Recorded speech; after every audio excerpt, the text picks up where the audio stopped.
এই যে ফিলিস্তিনে যে মারে আমাদেরকে,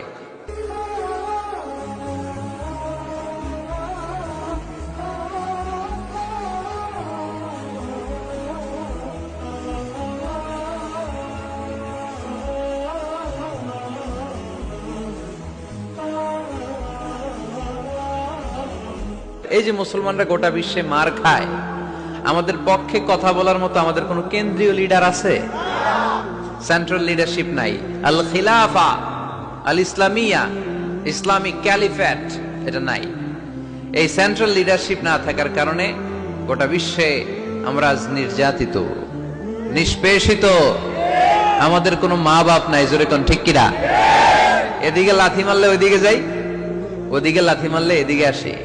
আমাদের পক্ষ নিয়ে, আমাদের স্বার্থ নিয়ে যে কথা বলবে, জাতিসংঘে হুঙ্কার তুলবে, ওআইসি থেকে ঘোষণা আসবে, ওরকম একটা নেতাও আমাদের নাই, জোরে বলেন ঠিক কিনা? ওমরে ফারুকের মতো যদি একটা নেতা থাকতো, তাহলে গোটা বিশ্বে মুসলমানরা এক আমব্রেলার নিচে, এক ছাতার নিচে চলে আসতো, তাই না? এমন সাহাবী ছিলেন বিষ্ণু ঈসা ইসলাম তার ব্যাপারে বলেছেন, আসাদুহুম ফি আমরিল্লাহি উমর।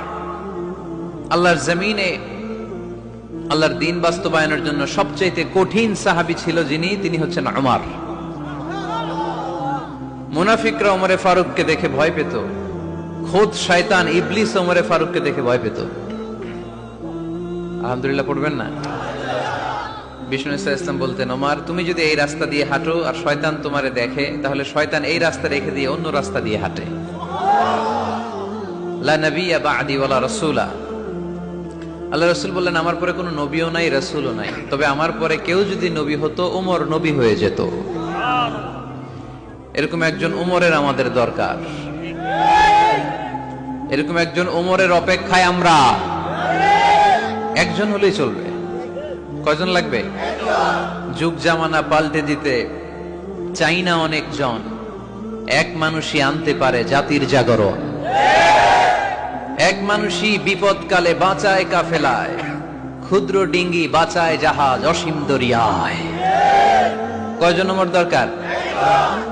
আমরা সেই উমরের জন্য অপেক্ষা করছি, যার নেতৃত্বে, যেই আল ইমাম আল মাহদি, যার নেতৃত্বে গোটা বিশ্বে শান্তি, সভ্যতা, ভদ্রতা আবার প্রতিষ্ঠিত হবে। এক ছাতার নিচে মুসলমানেরা থাকবে।